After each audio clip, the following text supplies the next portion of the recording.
God. This girl up here's got a tattoo of that on her arm. Yeah, got you. Uh, anyway, so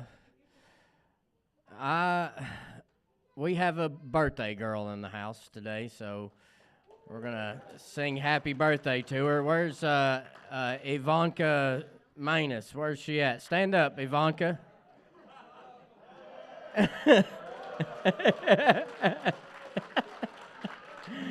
Is that your real name? That's what I was told. I didn't know. That's what I was told. So let's sing happy birthday to her. Yins, 1, 2. All right, on 3, everybody. 1, 2, 3. Happy birthday to you. Happy birthday to you. Happy birthday, dear Ivanka. Happy birthday to you. Yay. Happy birthday, bro. Your buddies put me up to that, just so you know. So just remember when it's their birthday, come holler at me. I got you. Okay? All right, it was also somebody else's birthday this week that I want to recognize. Is there anybody here wearing a red shirt besides you two and besides you and besides you? Jesse Cavett. Come on up, Jesse. Jesse Cavett, come on up. Jesse Cavett, come on up. Jesse. I don't think you can hear me, Ryan. Ryan, I don't think you can hear me. Jesse. Jesse.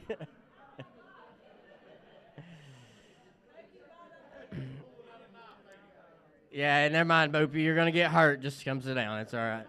He carries a knife, so he does that. It's instinct, killer instinct. Killer instinct. You remember that video game, Killer Instinct? All right, enough of the shenanigans for the night. So let's thank the people who cooked the food. Larry and Larry's mom, Diane, right? Sean, Uchi.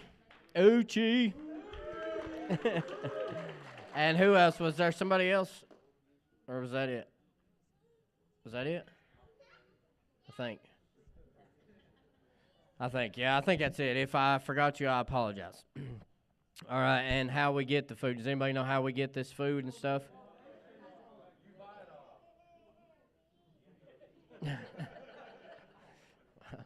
No, I don't, but I do donate, and it's appreciated. So if you want to donate, there's a box in the back there in the corner on your way out and in the door. It helps with everything, chips, food, all that jazz that keeps CR going. And I don't know if y'all love this as much as I do, but I love CR, and I love seeing you guys every week, and I want to keep this happening. So if you want to help out, we appreciate it, because I love you guys, especially you.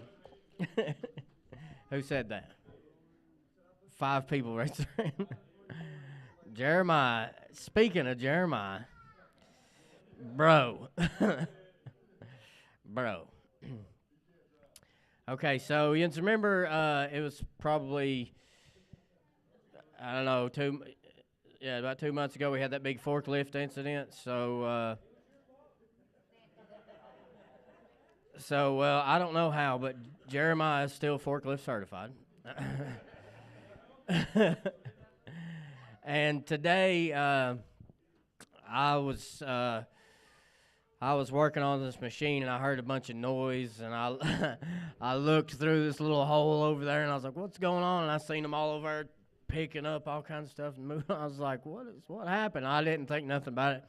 Then about 2 hours later, I heard some people over talking, yeah, Jeremiah hit this bin and knocked over like 3 things. I was like, man, bro. But he's still forklift certified, so.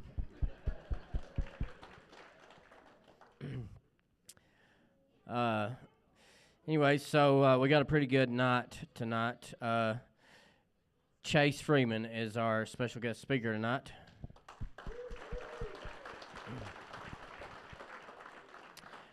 I met him at the dollar store, and I looked at him. I said, "That man's got a luscious beard. I bet he speaks good." And he does. I recognized him from the Facebook thing, so I was like, but he is speaking from the opposite end. He is speaking from a perspective of having a family member, who's in addiction. So it's good to hear from that point of view at sometimes. So I can't wait for that. All right, so you want to do a chip ceremony? All right, who's doing the chips tonight? Boopy. No, I'm just kidding. Nicole Sarton, everybody.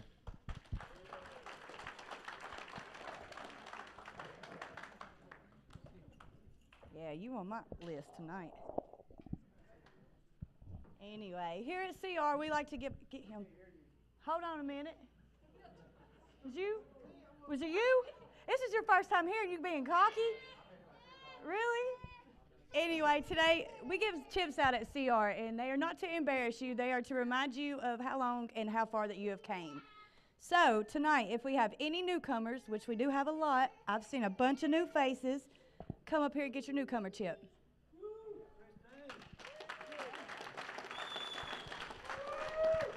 Congratulations, bro. Come back again. Chip from him. Congratulations. Yep. Wait, no, you gotta get off the stage. Off the stage. Congratulations, Mama. Oh.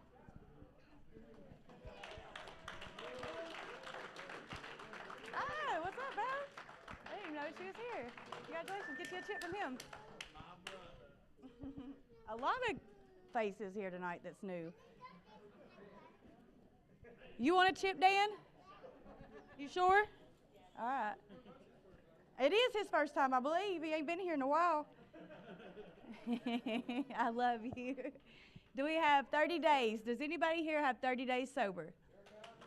Okay. All right. It's the hardest. Congratulations, bro. And you're late?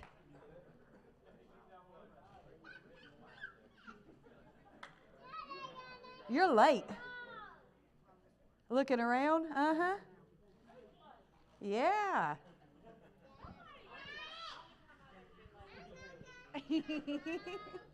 Hey, off the stage, baby. You gotta get off the stage. Joey, kill me. Do we have 60 days? Anybody got 60 days sober? Woo! Congratulations, buddy. Does anybody have 90 days? 90 days sober, 3 months. No? What? What? Stop.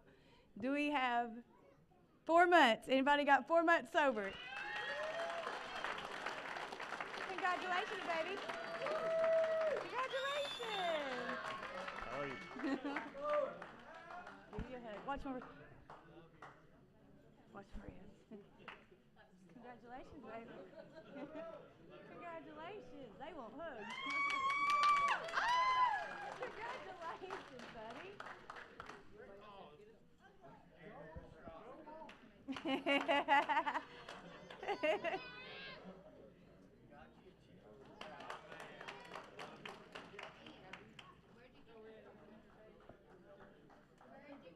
Does anybody have 5 months sober?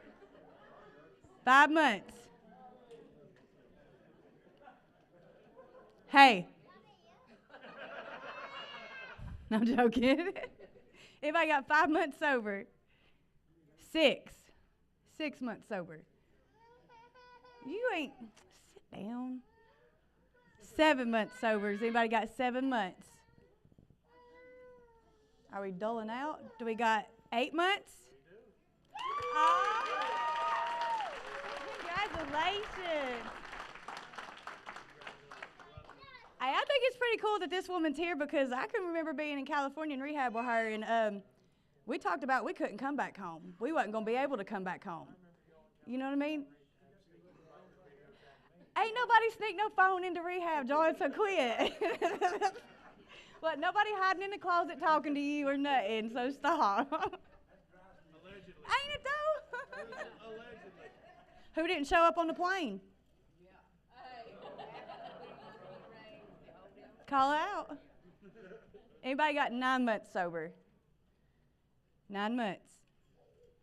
10 months? 11. We got a couple special tonight that turns a year sober. We got Justin and James. Congratulations. Anybody else with a year sober? Hey. 18 months? Okay. Congratulations, buddy. Congratulations. Congratulations. That's a big accomplishment, buddy. It's easy from there. It goes, flies by.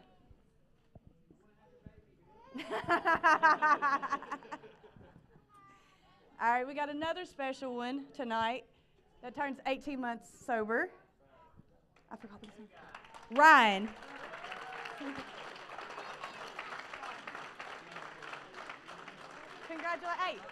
Congratulations. Come back. Oh, yeah, I will be. I live in Tennessee now, so. Oh. All right, do we have 2 years? Anybody got 2 years sober? I wonder why you're in here. Drag me down. Do I keep pulling? Okay. I don't know. Go on. All right, we have one more special one that got 2 years sober, so I told you I wouldn't call it your name, and I'm sorry. Come on. I love you. All right, and does anybody have more than 2 years? 3 years? No? Okay, we have 2 newcomers from the Women's Second Chance. We have Morgan Cody. Give her a round of applause. Congratulations, Mo. And Megan Fincham. Everybody give her a round of applause. She's in Women's Chance, too. Now, I want to say something really quick because I have 2 special dear friends that's watching in Cali tonight, and they've been wanting to come home for a while, but just like me, they're scared. They're terrified, and I'm trying to let them know that our town's changed, guys. It's changing for the better, so if you have found more support in this room than you have ever on them streets, and if you feel comfortable in your town and you feel like your town has changed, give this town a round of applause real quick, guys. So, I know you're watching, guys. If you stay tuned and just hear this message tonight and see this town is like, it's turned around. So I hope you guys find strength and courage to come back home. And if you did get a chip, come on up here for a picture.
Hey, everybody. Katie's trying to take the mic from me. Somebody get her. I'm just kidding.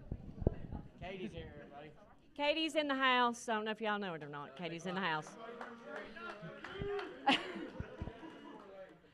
Actually, I wasn't coming. I just came straight from work, and I've already worked about 60 hours this week, and I'm exhausted.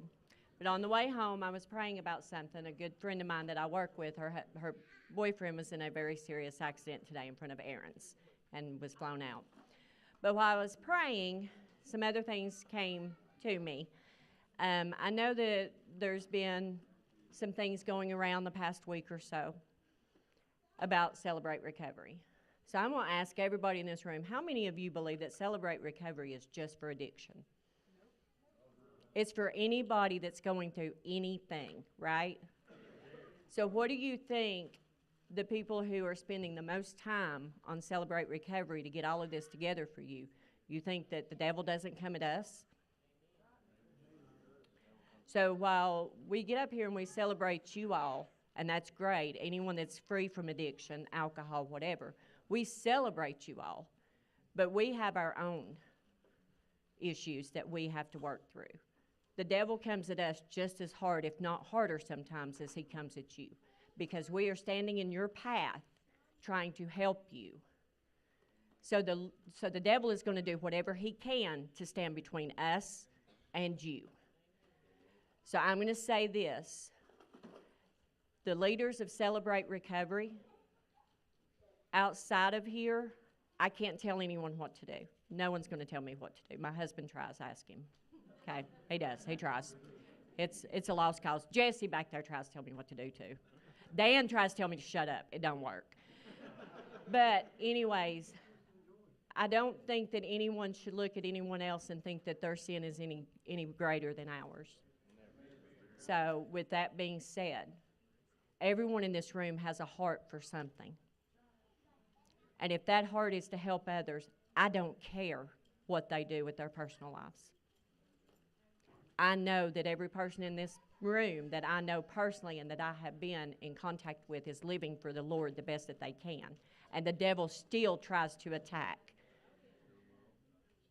So don't ever think that we are standing here for Celebrate Recovery just for addiction. It's for anybody and everybody who has hang-ups, who has issues, who the devil is coming after. Whether you're in addiction, whether you've ever been in addiction, whether you're an alcoholic, ever been an alcoholic, it doesn't matter. We are all God's children, and we all make mistakes, and we all sin. And if we cannot forgive one another, then there's no reason for any of us to sit in this room and claim to be a Christian. I don't know why the Lord put that on my heart tonight, but He did. I'm not going to go into details. I don't want to go into details. I love every person in this room. Whether I've met you, whether I've not, I love you and I pray for you. Pray for you whether you're in addiction, that the Lord brings you out of it. I pray for you if you're going through a loss, that the Lord brings you through it. I pray for you no matter what the issue is in your life, that the Lord will see you through it and that you can fight the devil. But none of us can fight Satan by ourselves. We need God, and we need one another to stand up against him. And if you don't agree with that, you're probably in the wrong place, first and foremost. So, but I don't, like I said, I don't know why the Lord put that on my heart tonight, but I just felt like I needed to say that.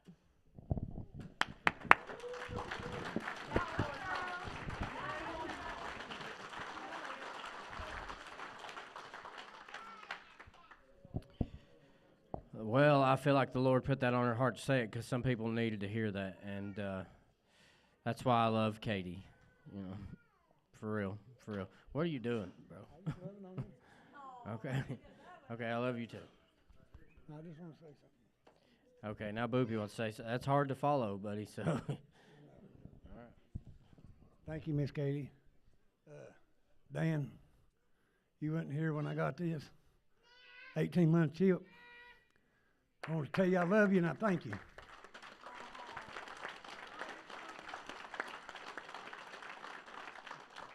Come on up here, Dan. Come here, Dan. You'll have to go back there. No, but that's been one of the best feelings I've ever had. Is have somebody like Dan Williams and Jesse Cabot. I wouldn't have this if it wasn't for you guys. And I love you and thank you. Go give him a hug. It's the first time I've ever seen Dan Williams get up to give somebody a hug. And then he sat right back down.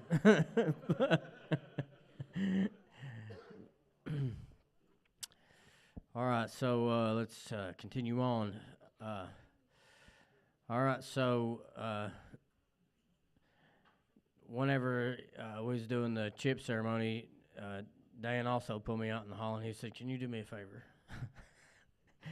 He said, "Will you please not call a man's beard luscious on stage. And I was like, I will not. If a man's beard is luscious, it's luscious. And I will tell the world. All right, everybody, let's give a warm welcome to Chase Freeman.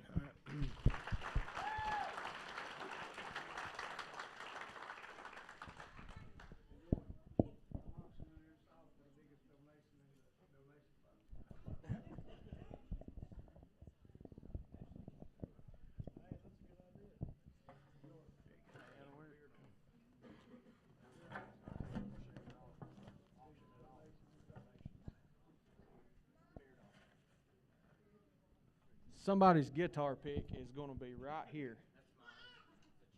Yeah, because if it stays up here, it'll end up somewhere.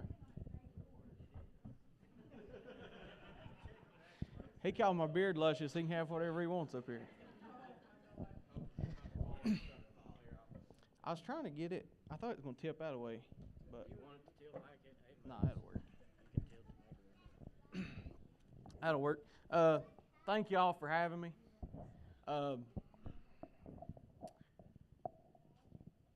Those of you that have found what we're all wanting you to find, and you found a God that really does help you, that really does put your feet in a new path, you really see Him changing your life in different ways, in different aspects. Please keep going. Please keep going. I want this to be really encouraging to you. But also, I want you to understand before we ever even start that this side of it is pretty gruesome to talk about. It's going to be hard to hear a lot of it.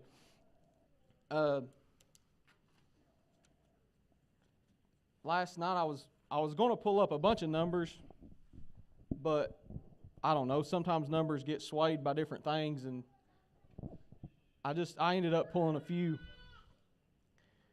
Almost 11% of 8th graders today are affiliated some way with drugs. 19.8, so 20% of sophomores. 31.2% of seniors. And today in the United States, 130 people will overdose. That's just the truth of it. And those people, I guess this is a good way to kind of set up what we're going to talk about. Those 130 people left something behind. If you are a man especially, your role designed by God is to be the head of your house. And then the wife under you. And then your children. So I was very fortunate. I had a lot of uncles and grandparents, and then later on a stepdad that really encouraged me and really done a lot for me. And when I told that I would come and do this, I started going back. A lot of these stories, my wife's never heard. A lot of these stories, this is my wife, that's my mom in the back. That's I call him my brother, Cody Stokely. Fred Cagle sitting there with his shiny head. He snuck in on us. That's my pastor. Leonard Ravenhill, a great revivalist, said if your pastor doesn't weep over the congregation and the lost, weep over your pastor. That's a great man. But anyway, when I started kind of going back through some of these things, I thought my side of it to a lot of people would be harsh, but thank you, sir. I was really very fortunate. There was a lot of people that had it a lot worse than I did. I do want to look at a couple Bible verses, and we're going to work our way through these Bible verses. If I can get everything situated without throwing it at somebody.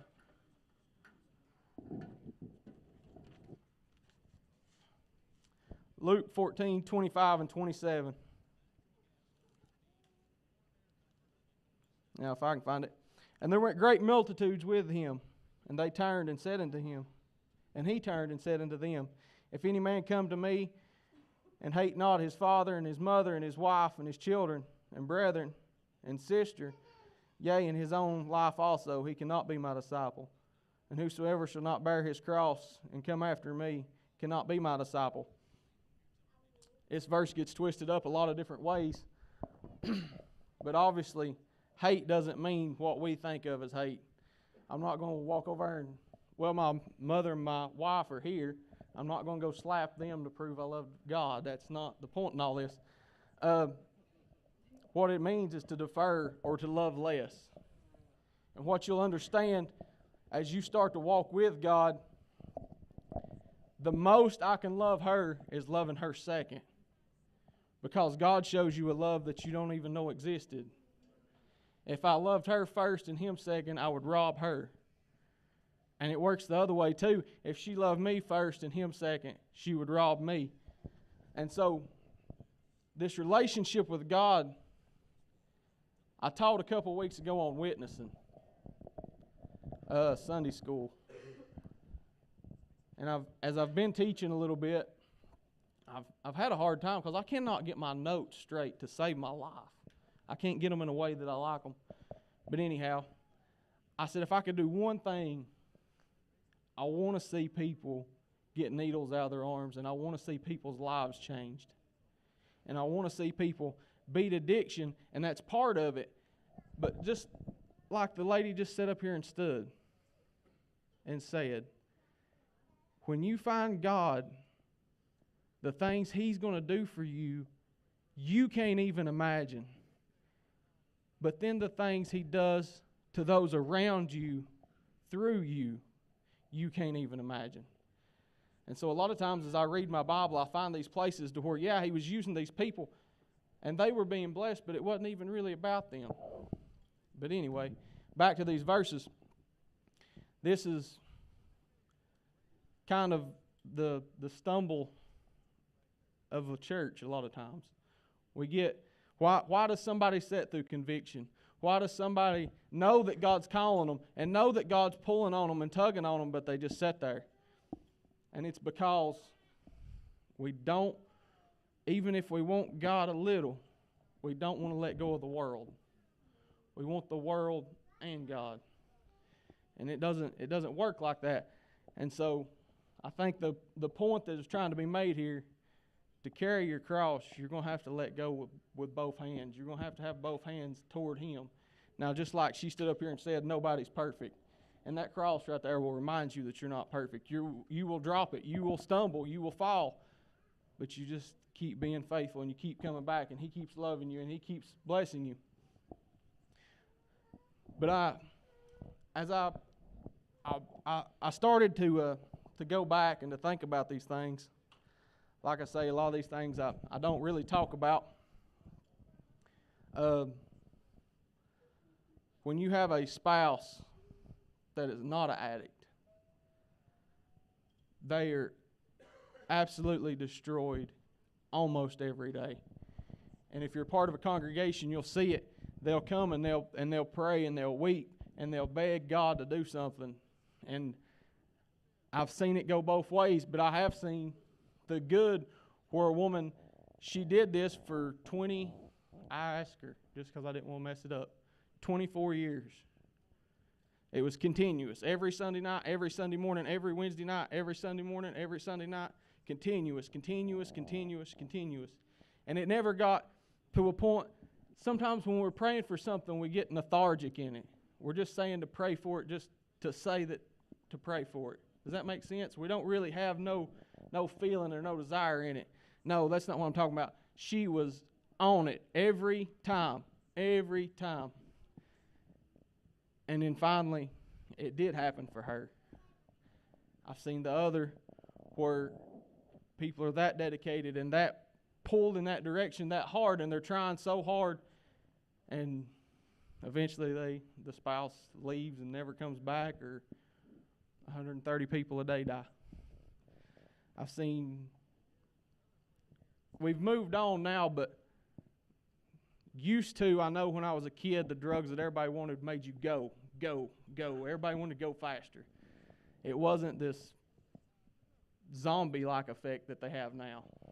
And I don't know a whole lot about drugs as far as being in them, just what I've seen. But, so when I was a kid, being with Dad, he would go to all these places.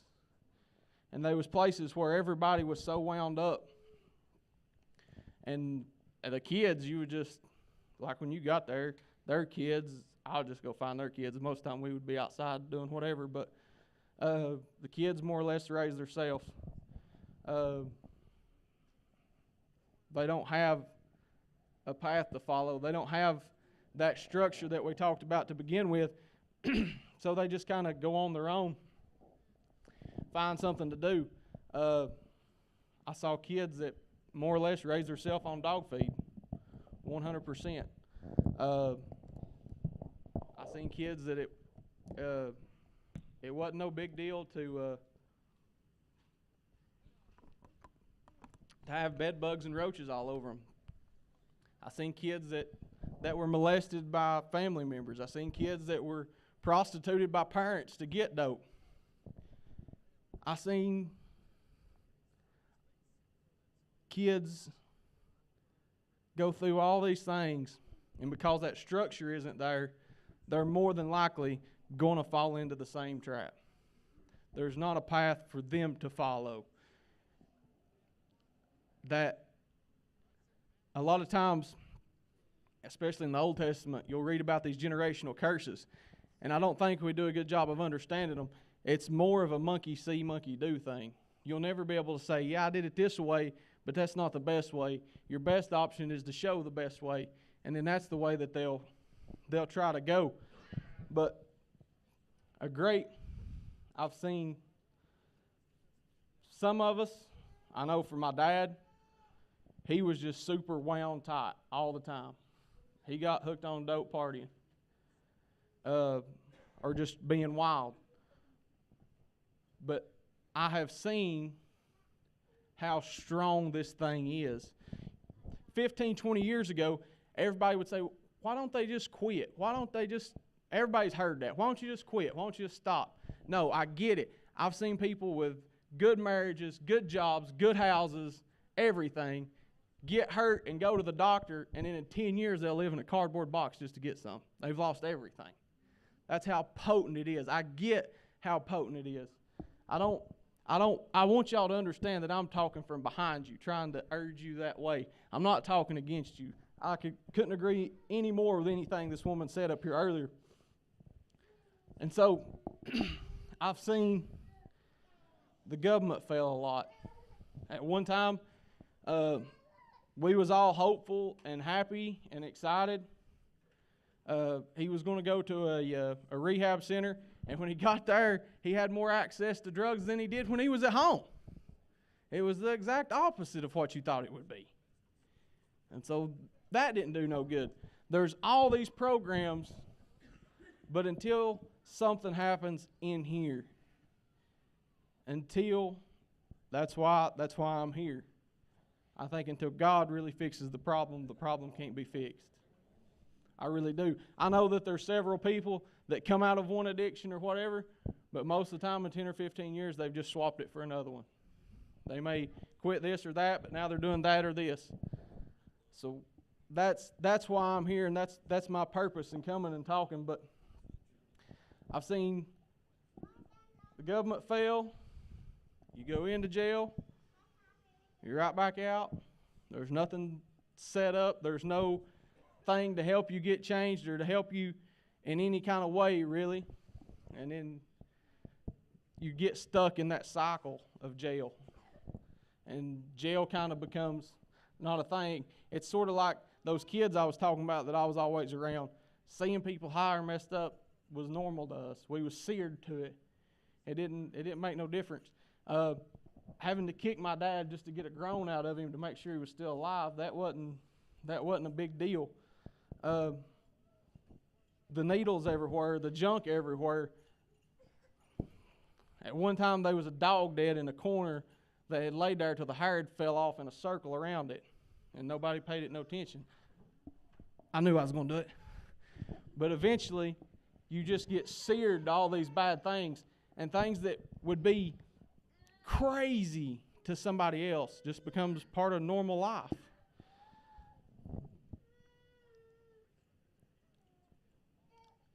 I'm part of a good church, a church that I love. But in a lot of ways, the church has failed. We really have. We failed individually. We failed. We'll do any, not talking about just my church. I'm talking about the Western church in general.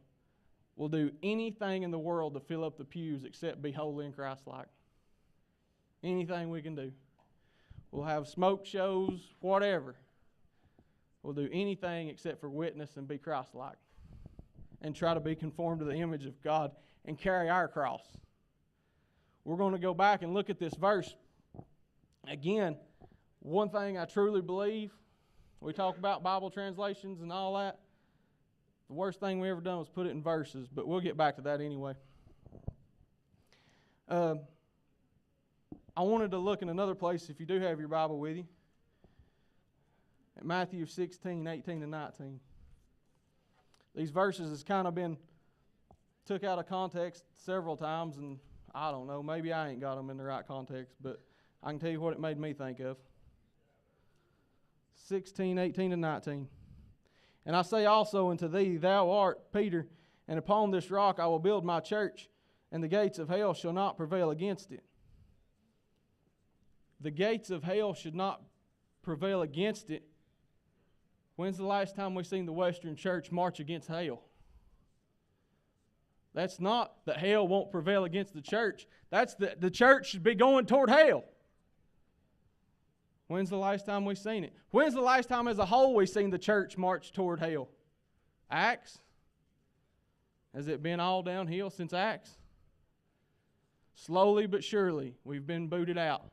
And now, the Western church, we're just more or less curled up in a ball letting the devil kick us around. The church that's supposed to march against the gates of hell. If you look at Canada, we talk about the jail cycle. No, I've talked to police officers. I ain't a bit scared of the police. I ain't a bit scared of jail.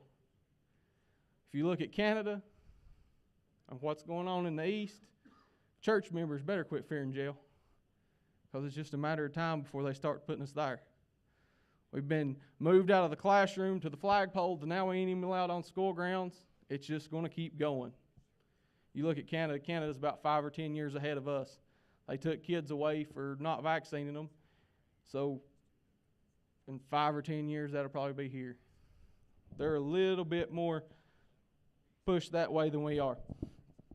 Verse 19, and I will give unto the keys of the kingdom of heaven, and whatsoever thou shalt hold on earth shall be bound in heaven, and whatsoever shall loosen on earth shall be loosened in heaven. The Catholic Church used this for a long time. They would find somebody they liked, and they would tell them how they was going to heaven. They'd find somebody they didn't like, and they would say that they was damning them to hell. It's not what that's about. It's not what made me think about. What it made me think about was you walk around as a Christian with 2 keys. What you do and what you say opens the door for somebody. And I know me and the church, we need to start paying attention to which door we open for people. If there's nothing about us Christ-like, if we're not no different than anybody else, which door can we open? There's one more place I wanted to look and talk about. It's a very familiar story. Luke 16, 27 and 28. The rich man and the beggar in the rich man in hell and the beggar in heaven. The story from Abraham's bosom. When my dad died, he didn't want anybody to say anything at his funeral. He just wanted us to cremate him, put him in the ground, and that be that. So that's what we done. But I remember, I don't know if some of y'all probably even remember these days, but when you have somebody that's really pulling for you, that's really trying and encouraging you, you always stay mad at them. And then you've always got these buddies that want you to just go party and have fun. And they seem like your buddies. And the people that's pulling for you and rooting for you, they seem like your enemy. It gets backwards. The devil gets it twisted on us. For 20 8 years. I'm 29. Daddy will be dead 2 years in November. Raise your hand if you ever served time at Newport. Did you ever serve time with Jason Freeman? I'm Little Freeman. People know me all my life. Most of them don't know my name. I'm just Little Freeman. Because everybody that knowed us, my dad's a world champion horse trainer and I am too, but everybody that knowed us waited on us to have a barn and us to work together and us to be together just because we were so much alike.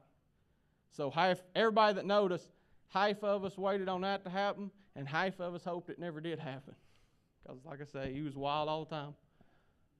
But some of y'all got your 30-day chips. In 28 years, I don't think I seen my dad go 30 days outside of incarceration, sober. I don't think. I may be missing. My papa, that was his only child.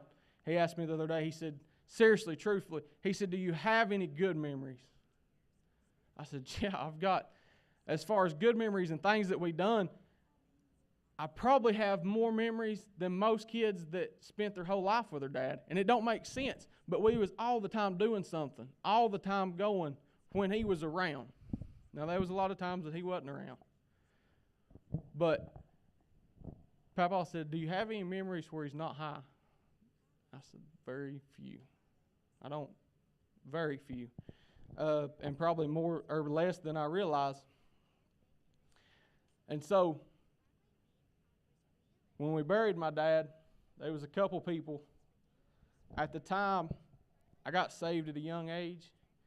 I announced the call to preach at a young age. Most of my years in high school, I was pretty on fire for God. When you're a young kid and you get discouraged and then you mess up because you're discouraged, and then we all know how shame works. Shame will drive you far away for no reason. But that's just the way shame works. So the last 12 years of my dad's life, I was backslidden. And much like the church is today, I wasn't in a position to help him either. I didn't do anything to help my dad go to the grave, but I wasn't a willing and able vessel for God to use to keep him from going either. And so when we buried my dad, there was a few people that come and they said, Chase, you gotta talk to us. I said, all right. They said, be straight. I said, okay. Even on my bad days, I will not lie to you if I can help it. If I lie to you, I promise it was on accident. That's just not me at all. So they came to me and they said, do you think he went to heaven or do you think he went to hell? Nice question. There's a lot of people, we see it. We saw it at the crucifixion of Christ, we saw it. That in that last moment, everything changes. That's when they finally give it up. And I am tickled to death that they gave it up. And that they finally surrendered to God. I said, if it wasn't one of those moments, then you have to look to the other side. I don't know what. And that was hard. I said, but not knowing is not the end of the world either. He may be, he may not be. But as I went through all these things, and I began to study all these things, I thought of what I would give, not to say that I would make a difference. God does the saving. I'm not saying that. Do I wish I was in better shape the last 12 years of my dad's life? Absolutely. No, I wasn't. I was just backslidden and working. That was it. I wasn't going to church or reading my Bible or praying, but I wasn't doing anything crazy either. I just wasn't of any benefit. Lukewarm. Not good to cleanse and not good to cold either. So I began to think about all these things and really I began to struggle with them. But there's I've taken a few classes and now I'm swapping what I'm doing But I am a seminary student, or I was. I don't guess technically at the moment I am. June 3rd, I probably will be. There's this teaching in some of our great theologians that hell's locked from the inside. The people in hell, they wouldn't come out if they could. They're so against God that that's where they would rather be. And I don't understand that. And we look at this story. Then I said, pray. Let's see. Let me get on the right verse to make sure. 27, 28. Then I said, pray thee, Father, that thou wouldest send him to my father's house, for I have 5 brothers, that he may testify unto them, lest any also come into his place of torment. The rich man in hell only wanted one thing, for somebody to go back and guide his family the other way. And that, going back to what we said earlier, with the establishment of the way that things is supposed to be, probably 50 kids that I was around when I was a kid that had one or both parents on drugs, running from the law, in and out of jail all the time. I think 4 of us are sober out of 50. I tried to pull up the numbers. I was going to pull up the numbers last night. There's a national number, like what the odds are, but that stuff I don't really know about. So that's for me. For me, out of 50, there's about 4 of us. And it doesn't even, I've got a friend, I ain't talked to him in a long time, but we grew up showing horses together. I'm pretty sure he's doing life. And neither one of his parents were, I don't know where his parents were. Somebody adopted him, and that's where I come to know him at. He had 2 very good adoptive parents, but just the absence of the other 2 parents, he never did get his footing right. And I'm pretty sure he's doing life. Not 100% sure. Seems like he had a bunch of time. He's either doing life or he's going to be in there till he's 80-something. So, this last thought of the rich man in hell, what he would give to go back and show everybody the better way. If you're here tonight and you haven't found the way, or if you feel God calling on you to show you the better way, it's about more than just you. It's about those around you. And I said I was going to go back to carrying your cross before I finished. 15:1. Jesus talked about carrying your cross in 14. And this is labeled as the cost of discipleship, but I get it in a way, but in a way, until you see God work in your life, you're not going to know that you know. You're not going to know that you know that He is there and helping you. And so, in verse 15:1, the next chapter, after Jesus tells them about carrying the cross, then drew unto Him all the publicans and sinners to hear Him. And the Pharisees and the scribes murmured, This man receiveth sinners and eateth with them. Jesus talks about carrying your cross and what all it takes to be a disciple. And look at the people that come to listen. It wasn't the disciples, it was the sinners and those that needed Him the most. Some of y'all's testimonies the other night when y'all came to Piney, I want y'all to know that I've never been more proud of brothers in Christ than I am of y'all. Because I wrote one more thing down. I know y'all are going to Mount Zion in a couple of weeks. And I don't know a whole lot about y'all, but I know y'all go around to churches often. And so when you've seen the Holy Spirit work, you've seen God work in your life, and you've seen Him work through you, you've seen God shut the lion's mouth. Do not be discouraged by people that will not go in the den. Do not be discouraged by people that will not go in the den. Y'all have seen Him work. Y'all have seen what He can do. We've been studying Joshua in our youth service, or not our youth service, but our adults class.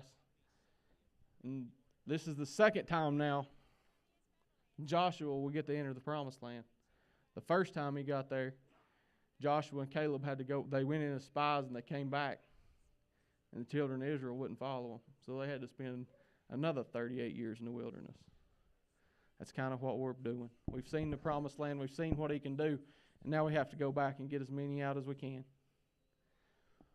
But I reckon they're going to have a play some music.